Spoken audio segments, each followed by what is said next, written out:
여러분 중에서 네 손을 번쩍 들으셨는데 혹시 마이크 전달이 되나요? 거기 있습니까? 네.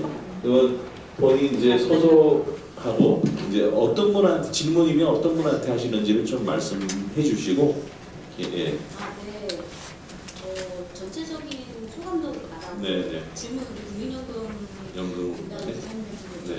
저는 서울시 구로구에 살고 있고요. 조금 당겨주세요 마이크. 네, 서울시 구로구에 살고 있고요. 현재 장애여성 자율생활센터 8안에서 일하고 있는 박지주라고 합니다. 제가 구로구에 산다는 이유를 말씀드린 이유는 국민연금공단에서 3차 이제 장애 등급제 개편 관련해서 시범사업으로 진행되고 있는데요. 그것과 관련된 제 경험을 좀 말씀드리고 이것이 어떤 문제가 있는지를 말씀드리려고 합니다. 제가 작년, 재작년 1차, 2차에 거쳐서 국민연금공단에서 전화를 뜬금없이 받았어요. 그래서 제 연락처를 알게 된 경위도 뭐 여쭤보고 했는데 이런 장애 등급제 폐지 관련해서 시범사업으로 참여하시겠냐고 대상자로서. 그래서 그 대상자라는 단지 싫어하지만 어떤 내용이니까 어쨌든 등급제 폐지와 관련된 내용인데 그 지금과 다르게 본인이 복지 욕구에 맞는 서비스들이 있는지 찾아서 제공할 수 있는 기회를 드리려고 합니다 라고 해서 너무 좋다. 그래서 제가 처음에 참여하겠습니다 했어요. 그랬더니 그럼 나의 욕구를 얘기하면 그 욕구에 맞는 서비스들을 제공해 주는 것입니까? 라고 물어를 봤어요. 그랬더니 그래서 제 필요한 욕구를 간단하게 몇 개만 얘기했어요. 우선 내가 아이 셋을 키웁니다. 아이들이 참 어립니다. 미취학 아동이 둘의 초등학생이 한 명이 있습니다. 근데 내가 현재 활동보조 시간이 너무 부족합니다. 그리고 활동보조 시간과 더불어서 가사도우미 후밀포 서비스가 이중지원이라는 미명 아래 지원이 2010년 이후로 지원이 안 되고 있습니다. 그래서 너무 열악한 환경에서 아이를 양육하다 보니 몸과 마음 모든 게 망가지고 있습니다. 그래서 그 망가진 상태로 아이에게 또다시 양육에 들어갈 경우에는 질이 낮은 그런 양육의 형태를 보임으로써 제 자신이 자책과 심리적으로 매우 힘들어지는 상황들이 계속 발생한다. 그래서 나에게 필요한 서비스는 해볼 수 없어 뭐뭐가 있습니다라고 말씀을 드렸어요. 그랬더니 그 선생님 하시는 말씀이 지금 있는 새로운 서비스를 제공해 줄 수 없대요. 그래서 뭘 해줍니까? 라고 했더니 기존에 있는 정보 서비스 제공되는 것들이 뭐가 있는지 알아보고 그거를 제공해 주겠다고 하는 거예요. 근데 지금 제가 이용하고 있는 것 이상의 것들은 전혀 현재는 없는 상황이거든요. 그래서 이 시범사업을 뭐하러 합니까? 라고 여쭤봤어요. 그랬더니 그러니까 시범사업이니까 한다라고 하고 국민연금에서 한다라고 하는 이외에 답변 이상은 없어요. 근데 지금 아까 국민연금공단 선생님이 말씀하셨던 내용을 보면 그 종합판정 시 장애인의 욕구와 장애 특성 환경을 반영했다는데 뭘 반영했는지 모르겠고 그다음 그 거동이 불편하신 분들이 뭐 정보 접근 해소 정도 해줬다는 게 이게 결과로 나오고 있는데 그게 과연 물론 안 했던 것보다는 의미 있는 일이지만 그게 과연 여기 시범사업의 취지에 맞는 내용인가라는 것을 참 없는 거 갖다 놓고 했다라고 의미를 부여하지 않는다는 생각을 하거든요. 그 부분에 또 하나는 그 부분이고 또 하나는 국민연금공단에서 그 장애 판정, 특히 활보 인정점수 매기러 당사자들이 와요. 근데 성별을 고려하지 않고 오는 경우도 많아요. 여성 장애인한테 남성 그 연금 공단 직원이 와서 그 대상자의 심리적 위축이나 이런 걸 고려하지 않고 그 인정점수를 내주니까 현장 재판 점수 한 번씩 하잖아요. 근데 심리적으로 되게 위축돼. 우리 집에 남자가 들어와요. 그런 부분은 전혀 고려가 안 되고 있는 점. 그리고 이 시범사업을 경험해보면서 제가 1차에 대한 그런 상담을 받으면서 저는 이걸 거절하겠습니다. 유의미하지 않습니다. 무의미해요. 그 몇십억 들어가는 돈 차라리 다른 데 쓰면 좋겠어요. 지금 현재 이 시범사업이 전혀 의미가 없는 사업이라는 점. 네, 알겠습니다. 그걸 말씀드리고 네. 있습니다. 그리고 하나 더 있어요. 여기 국주 과장님이 계신데. 네, 짧게 해주세요. 예.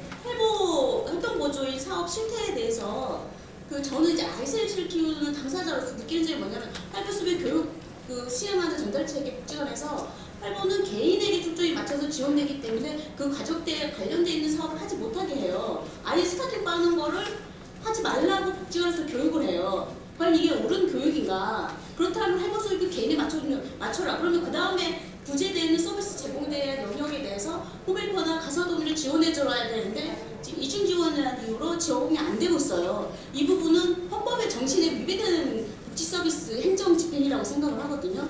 헌법에 보장되는 사회보장 권리를 제공 안 하고 있어요. 이 부분과 이 장애들과 관련돼서 같이 분리해서 기존에 있는 서비스 자체에는 문제가 없는지도 고민을 해서 지원하고 이 전액등급제 관련해서도 같이 병행한다고 보거든요. 그래서 좀 예, 답변 만나게 조금 돼. 있다가 네. 예, 부탁드리기로 하고 몇 분 더 이제 질문 받고 답변을 한꺼번에 드리도록 하겠습니다. 예, 말씀하시죠.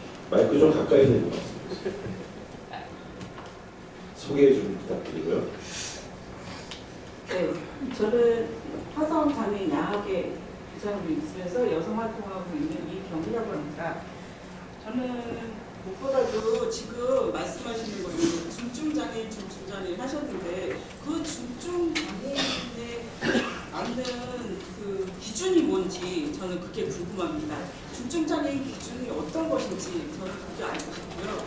중증장애인의 기준은 다 대할 때마다 다를 거라고 저는 생각하고 있거든요.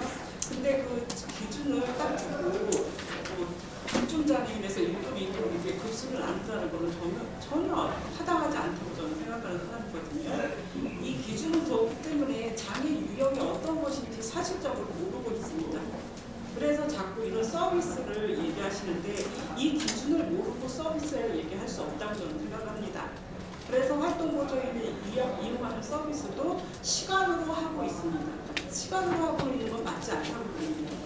왜냐하면 어떤 것인지를 여러분들이 다 알고 있을 것이라고 생각해서 그런 말씀드리고 또 지금 장애 등급제를 받기 위해서 다시 등급을 받고 있는 분들 되게 많습니다.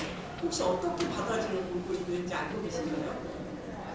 저는 이번에 너무 이게 사실적으로 갖추어 있는 분이 등급제를 새로 받는데 그 등급제를 받는 게 너무 수치스럽고 인권 차별이고 정말 인권 모독이라고 생각하고 있습니다. 병원에서 등급제를 받는데 그 조사 다 하면서 치료가 아니라 예민한 부분까지 바늘 같은 걸로 찔러보고 이 신경이 살아있는지 죽었는지 그걸로 판단합니다. 의사조차도 장애 유형이 어떤 것인지 제대로 모르고 있습니다.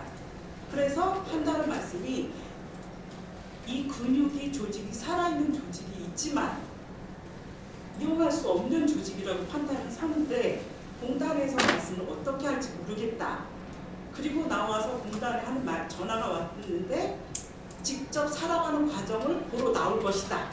이렇게 얘기했다고 합니다. 이게 정말 과연 인간으로서 취급을 갖고 있는 건지 저는 이게 되게 궁금합니다. 네. 이거에 답변을 좀 해주시기 바랍니다. 그러면은 뭐 중증장애인 기준은 우리 과장님께서 좀 답변해 주시면 좋을 것 같죠. 네, 등급 이 판정 방식에 대해서 누구한테 좀 말씀 들어보겠습니다. 과장님이 그냥 묶어서 좀 얘기해 주세요. 네, 첫 번째 말씀이신 네. 자, 지금 뭐 이문 과장님한테 상당히 집중이 되고 있는데 다른 분들한테 하셔도 좋습니다. 네, 뒤에 계십니다. 저는 충북에서 온 유서재입니다. 저는 김기룡 총장님한테 질문 드리고 싶은데요.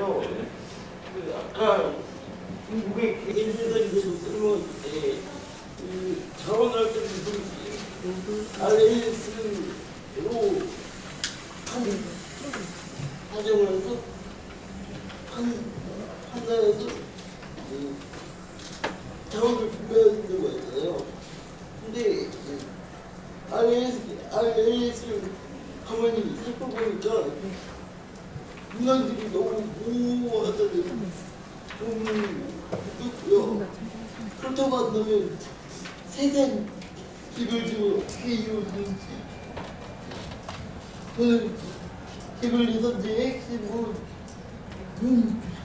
문초를 얼마만큼 빌릴 것인가 사용할 수 있는지 예산을 사용할 수 있는 뭉초를 얼마만큼 늘릴 것인가가 굉장히 중요하다고 생각을 하는데 영국 같은 경우는 어떻게 하고 있고 앞으로 우리나라는 어떻게 해야 되는지 좀 여쭤보고 싶습니다. 네, 개인별 예산 제도에 대해서 조금 더 깊이 있게 뭐 문항에 대한 것들 용처라든지 이런 거.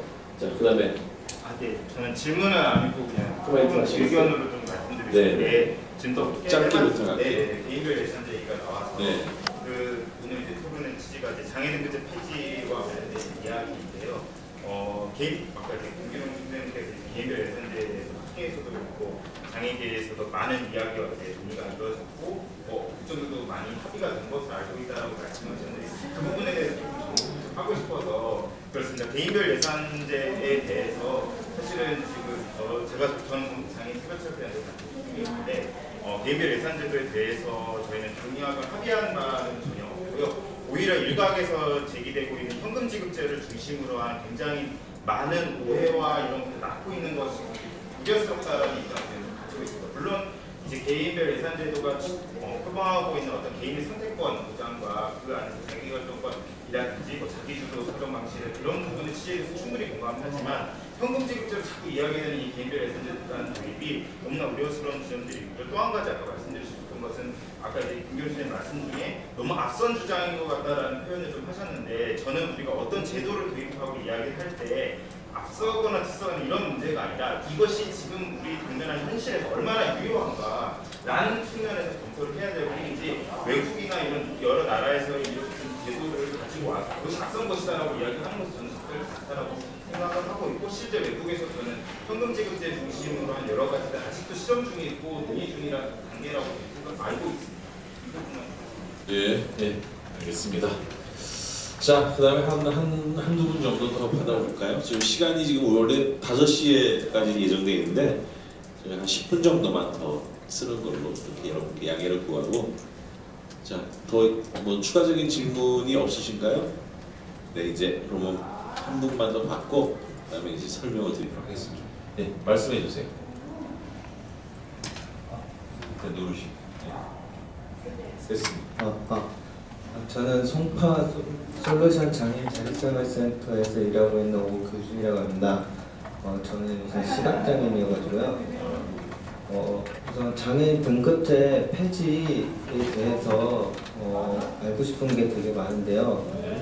장애인 등급제가 지금 솔직히 경증, 중증으로 이렇게 나눠서 하겠다고 했잖아요. 솔직히 저는 그 자체가 왜 폐지를 해달라고 하는데 왜 그렇게 경증하고 중증으로 나눠지는지 무슨 죄송한데 떨려서 잘 이해가 안 가고요. 그리고 이게 솔직히 장애인들이 이제 등급을 받으려고 장애인 복지카드를 받으려고 병원에 가는데 서울대병원뿐만 아니라 여러 병원을 많이 가요. 근데도 이제 거기서 분명 1급이라고 해가지고 갔는데 그 공단에서는 떨어졌습니다라는 부분에서 그 의사들이 떨어뜨렸었는데 이런 어떤 의사들이 진짜 우리나라에서 서울대 병원뿐만 아니라 여러 대병원에서 1급이라고 하는데 어떤 판정으로 떨어지고 그리고 이번에 장애인 등급제 폐지로 경증 중증으로 하는데 정확히 어떻게 논의를 해가지고 이렇게 됐는지 전 그게 궁금합니다. 네. 자, 알겠습니다. 이 정도로 일단 질문 코멘트는 마치도록 하고 왜 이게 완전 폐지가 안 되고 중경적으로 이렇게 나눠셨느냐 하는 것에 대한 질문 하나가 있는데 간사님께서 좀 주시면 되겠고 이제 공단에서 이렇게 또 판정을 할 때 등급이 떨어지는 경우가 있는데 그건 무슨 기준이냐는 질문이었죠. 두 가지 질문. 자, 그러면 우선 우리 그 신부장님부터 아까 우리 또 저쪽에서 말씀하신 분이 있고 두 가지 질문에 대해서 답변을 해주십시오. 답변드리겠습니다. 먼저 박 대표님께서 말씀하신 시범사업 마이크를 만족도 조금만 당겨주시겠어요? 시범사업 만족도 부분인데요. 박 대표님 지적이 맞습니다. 다른 분들은 대부분 서비스 만족도가 높습니다. 근데 저희가 그분들을 현장에서 만나보니까요, 그분들이 한결같은 말씀이 이런 제도가 빨리 좀 전국적으로 확대됐으면 좋겠다. 물론 이제 정부에서 급여 총량을 늘려서 받는 부분들에 대해서는 별개고요. 이런 부분들을 너무 몰랐는데 이렇게 종합적으로 본인들의 욕구를 1시간 이상 이렇게 복지 코디가 와서 들어주고 이 서비스에 대해서 안내해주고 이런 부분에 대해서 상당히 국가가 나를 방치하지 않고 나를 뭔가 챙겨주는 느낌을 받았다. 그래서 현장에서 그런 목소리가 있습니다. 그래서 그런 부분으로 하나 말씀을 드리고요. 아까 지적장애 그 75, IQ 75 부분은요. 현재 그 장애 기준이 IQ 70 이하로 해서 장애 성급이 인정이 됩니다. 그래서 이분이 장애 등록이 안 되면은 이게 제도에 한계가 있는데요. 그래서 이제 이런 부분은 장애인이신 분들은 장애인 복지관이라든지 장애 서비스 제도를 이용하시면 되는데 여기에 해당이 안 되는 분들은 이게 다 없는 게 아니라 일반 종합복지관을 통해서 좀 대처할 수 있는 부분을 좀 미흡하지만 그런 부분을 좀 활용하셨으면 좋겠다라는 말씀을 드리고요. 그리고 서울시 그리고 박 선생님께서 또 말씀을 해주셨는데 상당 부분 저희도 이 급여 총량의 한계가 있다 보니까 그런 부분 저희도 참 안타까운 부분이 있는데요. 우선 성별 고려하는 부분 저희가 가급적 지금 맞추려고 지금 노력을 하고 있고요.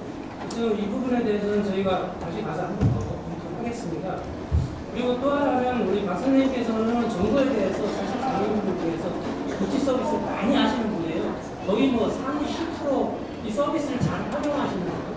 그런데 그 장애인 실태 조사를 보면은 64%의 장애인이 복지 서비스 안내조차도 못 받았다는 분이 많습니다. 그래서 이런 분들이 저희가 지금 앞단에서 말씀드렸다시피 우리 복지 PD가 찾아가서 1시간 이상 종합 상담을 하면서 그분들의 욕구를 들어주고 그 부분을 좀 저희가 체크해서 서비스 연계를 좀 해주고 있거든요. 그리고 이 서비스 연계를 저희 직원들이 못하는 경우에는 장애인 서비스 지원위원회라는 게 있습니다. 여기에는 그 지역사회에 그 장애인 복지기관들의 팀장이라든지 사무자 이런 분들이 많이 이제 들으십니다. 그러다 보면 저희가 해결 못하는 부분들을 여기에 일종의 솔루션 웨이죠. 여기에다 던지면은 이분들이 지역사회의 그 복지자원 저희가 모르는 부분들을 좀 알아가지고 저희 시범사업을 해보니까 많은 부분이 좀 해소된 부분도 있습니다. 그래서 이 부분이 지금 잘 이용하시는 분한테는 현재 좀 많이 못 미칠 수도 있습니다. 그렇지만 이렇게 64%에 해당하는 전혀 알지 못하는 분들에 대해서는 그래도 많은 순기능으로 작용하고 있다는 거 좀 말씀을 드리고요. 다음에 우리 송강호 김선생님께서 이제 서울대 병원서 1급 판정, 공단에서 왜 낮은 분들이 적용되느냐 이 부분은요. 예전에는 그 병원에서 의사 선생님들이 직접 장애인을 판정을 직접 했습니다. 근데 이 부분이 사실 뭐 서울에서 똑같은 의사 선생님 하는데 어떤 장애인은 서울에서 하신 분은 1급, 제주에서 하신 분은 5급, 뭐 충청에서 하신 분은 3급. 다 의사 선생님마다 제각각이었어요. 그러다 보니까 이제 정책 당국에서 이런 기준을 동일한 기준을 이제 주게 된 거죠. 그래서 장애에 있는 의사 선생님들은 이 판정을 못하게 하고 진료 기록만 해라. 그 기록만 기재해서 보내주면은 저희 공단에서는 그 한 분의 의사 선생님 하시는 게 아니라 똑같이 공단 자문의자분이 약 1000분 정도가 있습니다. 그분들이 서울대병원을 비롯해서 각 종합대학 그 전문의 이상 병원 자격자입니다. 그분들 한 분으로 하게 되면은 또 그분들 판단에 의해서 지역별 그 형평성에 또 문제가 될 수가 있습니다. 그래서 이분들을 두 분을 저희가 모셔가지고 저희 직원들은 전혀 등급에 개입을 못합니다. 그리고 그 의사 선생님들은 저희가 외부에서 뭐 청탁이라든지 이렇게 들어가면 당장 문제가 됩니다. 그분들 명예와 자존심 때문에. 그래서 그분들이 객관적으로 이 자료를 기준으로 해서 등급을 판정을 하게 됩니다. 그러다 보니까 일부 그 병원에서는 고객관리 차원에서 그 등급을 기재할 수 없다는 걸 저희가 교육을 수없이 시켰는데도 불구하고 고객관리 차원에서 거기다가 자기들 권한도 없는데 등급을 막 적어줍니다. 그래서 저희가 직접 전화해서 경고도 하고 그러면 이거는 당신 권한이 아니니까 앞으로 등급을 적지 마시고 성실하게 진료한 진료 내용만 기재하세요. 이렇게 저희가 여러 번 하는데도 불구하고 고객관리 차원에서 아마 서비스를 좀 여유 있게 이렇게 적어주는 것 같습니다. 그래서 이런 부분들은 저희가 2인 이상 자문의사들이 등급을 그 기준에 의해서 하고 있다는 걸 말씀드리고요. 다소 좀 이 부분들이 장애인분들이 만족스럽지 못한 부분이 나오더라도 그런 부분은 좀 양해를 부탁드리겠습니다. 네, 수고하셨습니다. 기준은 누가 정하는 거죠? 기준은 저희가 정하는 게 아니라요. 이 기준이 법령에 의해서 국제부 기준에 의해서 정해진 부분입니다. 그 부분은 대한의사회라든지 여러 가지 의사분들이 종합적으로 해서 검토를 해서 당사자도 기준을 같이 정해줘야지 공정한 기준이라고 보지 않나요? 예? 당사자와 함께 정해져야 되는 기준이 맞는 게 아닌가요? 그래서 그 부분에 대해서는 제가 자세히 잘 모르겠습니다. 또 그런 부분들이 전문가들이 이렇게 정한 부분인데 그 부분은 제가 정확히 네, 자, 일단 그 정도 하시고 그다음에 아까 우리 개인별 예산에 대해서 조금 질문하신 분들이 있어서 우리 김 간단하게 답변해 주시고요. 아까 피가 다들 설명 못 드렸는데요. 정부에서 이제 개인 예산을 처음 신청할 때 이제 추정 예산이라고 하는 신청합니다. 그래서 그때 쓰는 게 RAS라고 해서 자원할당 시스템이라고 하는 건데요. 그때는 좀 추상적으로 아마 본인의 그 필요 정도를 너무 구체적으로 얘기하지 않고 어떠한 욕구가 있고 어떠한 서비스가 필요한지 어떤 대략적인 요구를 하면 그에 대한 잠정 예산을 책정합니다. 그래서 잠정 예산을 책정을 해서 그것을 이제 그 정부에다가 지방 정부에다가 요청을 하면 지방 정부는 이제 그렇게 신청한 잠정 예산을 이제 심의해서 결정을 해줍니다. 그러면 이제 그렇게 결정된 예산을 가지고 다시 개인별 지원 계획을 수립합니다. 그럼 그때 이 구체적인 이 서비스를 설계하고 그 각각의 서비스를 어떻게 이용할지에 대한 내용이 그 계획에 담기게 되거든요. 네, 그래서 이제 그 추정 예산, 그러니까 잠정 예산을 설계하는 과정이기 때문에 문항이 다소 좀 모호하고 이렇게 만들어진 것입니다. 네. 드셨죠? 자, 그러면 갑자기 긴급으로 우리 김동범 총장님이 또 질문을 한 가지 가지고 계시다 그래서 그 말씀 듣고 우리 과장님 말씀. 원래 등급제 페이지가 이렇게 장애가 하나로 이렇게 일치했으면 좋겠지만은 그러지 못한 가장 큰 거는 이렇게 그 서비스가 지금 현재 경증들이 이용하는 데 있어서 무한대로 사용하는 것도 있고 한도가 있는 것도 있는데 그 무한대로 사용하는 거와 급여를 줬을 때 이제 한도 있게 주느냐 하는 것들도 가장 큰 문제 중에 하나거든요. 그래서 경증까지 고려한 좀 대안도 제시해야 될 것 같고 그다음에 이제 이런 등급제 페이지가 사실은 이제 중증에게는 현안이지만은 경증에게는 사실 이 정보 공유라든가 또 대안에 대한 공유가 전혀 안 돼 있다라는 거. 그래서 저도 마찬가지 개인적으로는 등급제 페이지가 완전히 돼야지 올바른 방향이라고 생각하지만은 그렇게 주장하지 못하는 건 단체들까지는 아직까지 이게 다 공유되지 않았다라는 점입니다. 그래서 제가 이제 우리 과장님 마지막 말씀하실 텐데 과장님한테 한 가지 좀 질문을 드린다면은. 오늘 나온 대안들은 사실 등급제 폐지가 된 이후에 이렇게 했으면 좋겠다라는 어쩌면 우리들의 바람이거든요. 이거는. 근데 정부는 어떻게 생각하고 있는지 정말로 이게 올해 시범 사업이 끝나면은 뭐 우리 과장님이 전적으로 책임지는 건 아니지만 과장님이 정책을 담당하는 입장에서 보면 전망하는 게 있지 않겠어요? 당장에 이 제도들이 그냥 도입되지는 않을 것 같고 그 말씀도 마지막으로 한번 답변 한번 주시는 게 어떤지. 네, 굉장히 마지막에 어려운 무거운 질문을 하셨는데 과장님께서 일단 그런 여러 가지 그 질문과 이제 그동안에 있었던 여러 가지 논의들을 좀 항상 말씀해 주시고 그리고 마지막에 우리 박 대표님이 최종적으로 정리할 수 있는 기회를 드리겠습니다. 자, 과장님께 부탁드립니다. 이제 질문 주신 것 중에 중증 장애인 기준을 어떻게 할 건지 앞으로 등급이 이제 폐지되면 되게 장애인 정도만 간다고 했었습니다. 법에서 여기에서 되게 장애인 정도에서 중증을 고려할 때 1에서 3급까지를 지금 현재 여기를 중증으로 보고요. 나머지는 그냥 경증으로 보고합니다. 그리고 또 하나 이제 장애 등급제 폐지를 한다고 했는데 왜 중격제느냐 그러셨는데 등급 대신 중격적으로 쓰는 건 아닙니다. 아까 설명드린 것처럼 등급을 아예 안 쓰는 제도 안 쓰는 서비스들을 저희가 확대해 나가겠다는 거고요. 그 중에도 가장 많은 예산을 쓰거나 활동적 서비스, 중증장애 거주시설, 그리고 2019년부터 근로능력 평가 부분 도입되면 장애연금 부분, 그리고 여기 그 발달제한을 이런 부분까지 하게 되면 아마 등급 자체가 폐지되는 비율이 99% 예산 들어갈 겁니다. 그런데 이게 안 되는 게 이제 아까 말씀드린 할인 감면 부분이라는 거고 할인 감면의 기준은 어떻게 할 건지는 저희가 이제 정도만 있으니까 이걸 주고 있는 기관들에서 이걸 이제 활용을 할 텐데 지금 갖고 있는 할인 감면 서비스가 영향을 받지 않도록 하는 게 이제 정부의 입장입니다. 그 편에서 이제 검토를 하고 있는 거죠. 그리고 이제 재판정 이야기를 하셨는데 아마 이제 재판정 제도가 이게 아마 히스토리가 있습니다. 원칙 제일 처음에 말씀하신 것처럼 의사 선생님 진단서에만 이제 장애 등급이 나오다 보니까 지역별 이제 격차가 컸고요. 이로 인한 문제점이 있어서 이제 공단에서 이제 표준화된 그걸 하다 보니 그 이후에 이제 예산이 많이 소요되는 연금, 수당, 그다음 활동적 서비스 이 몇 가지 서비스에 대해서 재판정을 하고 있는데요. 정부도 이 재판정 이제 준비나 이런 부분들 앞으로 조금 더 검토를 해야 되지 않겠는 검토를 지금 계속 해 나가고 있는 건데요.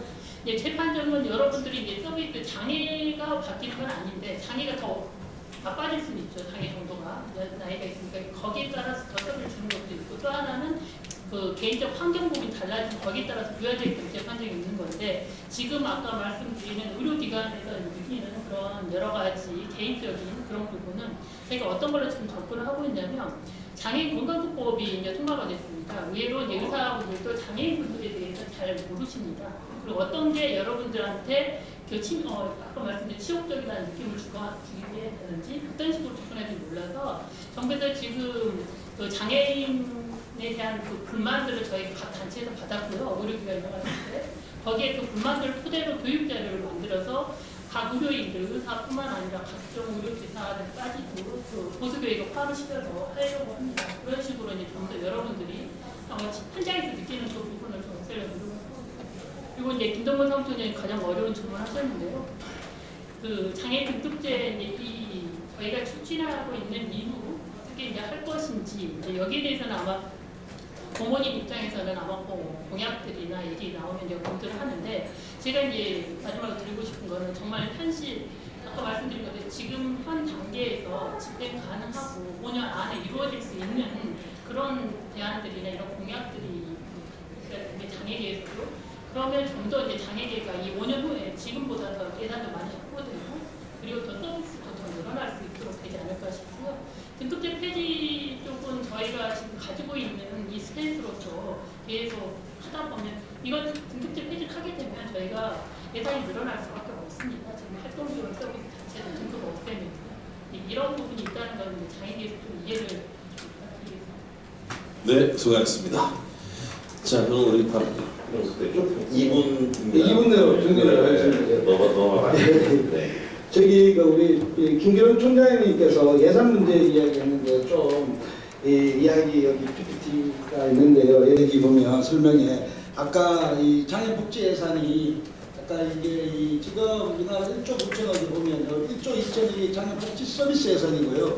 소득 예산이 대략 한 7천억 정도 들어갑니다. 그래서 아까 이야기했던 이 서비스 예산에 저희가 정액은 한 5조 정도 생각하고 있어서 46조 이야기했으니까 문제는 나머지 5조는요 장애인 연금과 관련된 소득 예산이에요. 이 부분에 대한 부분들이 좀 더 늘어나야 된다. 대상도 늘어나야 되고 그래서 저희는 10조 정도를 예상을 했는데요. 아까 우리 김기론 총장님이 예산을 절감할 수 있다라는 문제 여러 가지 사후적인 측면에서 이야기하면 복지 서비스 예산을 올리면 중증장애인들의 고용도 늘어날 것이고 그러면 연금으로 줘야 될 돈들이 또 줄어들 수 있거든요. 이거는 고용과 복지 서비스 연계관계 문제입니다. 그래서 이 줄은 줄이면 좋죠. 직접보다 노동으로 이런 문제에서 예산 절감 이런 이야기를 했는데 실제로 그게 좀 잘못 보여야 되면 실제로 지금의 예산에서 좀 절감해야 되는 이렇게 받아들일 수 있어서 좀 이런 거고요. 그런데 장애 등급제 폐지와 관련해서 저는 이 굉장히 전략적이고 시기적이고 전술적이고 그리고 구체적인 정책적 이 부분들이 필요하다라고 생각하는데 이런 저는 전략적인 문제 이런 문제라고 저는 생각해요. 박근혜 정부가 이제 장애 등급제 폐지한다고 했어요. 그런데 2013년도 5월달에 박근혜 대통령 그 당시 대통령은 비정상화를 정상화시켰던 1호 과제로 부정수급자 색출이에요. 부정수급자 색출을 이야기해놓고 그 다음에 그 밑에 똘마니 지금 따라줬죠. 김무성 대표죠. 이 사람은 복지 과잉으로 가면 국민이 나태해진다고 이런 이야기 했어요. 그 밑에 또 그 같은 족족 총조 2015년도에는 복지재정 3조 절감하자. 그래서 수급자를 매섭게 관리해야 한다. 이런 정부 내에서 무슨 예산을 이야기할 게 있습니까? 이 전략적인 문제에서 이런 정부 내에서 예산 보건복지 막 잘한다 해봤자 순 꽝이었어요. 꽝. 그 문제에 대해서 뭔 전술이 있고 전략이 있고 구체적 정책이 있겠습니까? 저는 이 문제에 대한 전략적인 판단들을 장애인계가 해야 된다고 생각해요. 이렇지 않으면요 그냥 탁상공론이다라는 겁니다. 자, 나그랑 부정수급료 세금이 꽁돈이다라고 이야기하는 이 정부 내에서 그래서 복지가 필요한 빈곤층과 이 장애인들을 국민들을 보였겠어요. 그런데 여전히 한국 복지 지출은 최하입니다. OECD. 불평등과 빈곤은 최상입니다. 이런 상황에서 전략적 판단들이 어떻게 가능하고 어떻게 전술적인 시기적인 구체적 정출이 가능하겠습니까? 저는 이 문제를 다음 정권은 반드시 봐야 되고 이 문제에 대한 지적이 없이는 굉장히 또 탁상 요 공론 속에서 치지고 뽑고 싸우는 이런 문제가 되지 않을까 우려합니다. 우리 김경준 교수님께서 좋은 말 했지 않습니까? 나치 시대가 마감될 때 늦었다 그러나 시작이다 이런 문제를 이야기하는데 저는 깜짝 놀랐어요. 이제 저는 그런 나치 시대 이야기하셨는데 저는 이 장애 등급제 문제 때문에 장애인들이 죽어가는 것은 장애인계의 세월호가 아닌가라고 생각해요. 왜냐하면 세월호는 한꺼번에 못 산다고 했지 않습니까? 국가가 안전과 생명을 지키지 못했지 않습니까? 장애인들은요, 장애 등급제 부양자 기준 때는 한 명씩 집구석에서 자기 아버지한테 맞아 죽고 자기 아버지한테 맞아 죽고 그 모든 것들을 가족 부담과 이렇게 내리는 데서 한 명씩 죽어요. 한 명씩 크게 격파당하고 있어요. 저는 이런 문제가 장애인계의 세월호가 아니냐. 그래서 이러한 절실한 마음으로 이 문제, 전략적인 문제를 풀어야 되는 것이 아닐까요? 라고 좀 제안을 하고요. 우리 김기령 총장님께 제시하고 있는 구체적 정책들이 힘을 받기 위해서는 예산이 필요합니다. 드셨죠? 네. 감사합니다.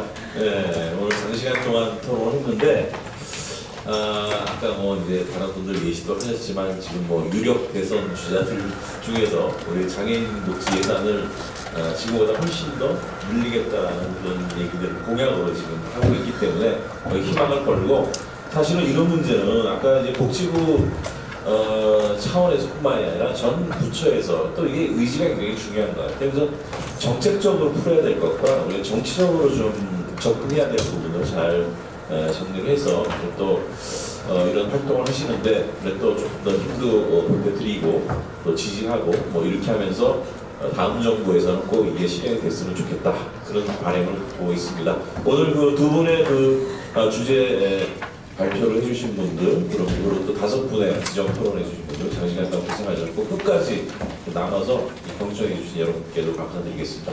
네, 오늘 정식 토론회는 여기서 마치겠습니다. 수고하셨습니다. 수고하셨습니다.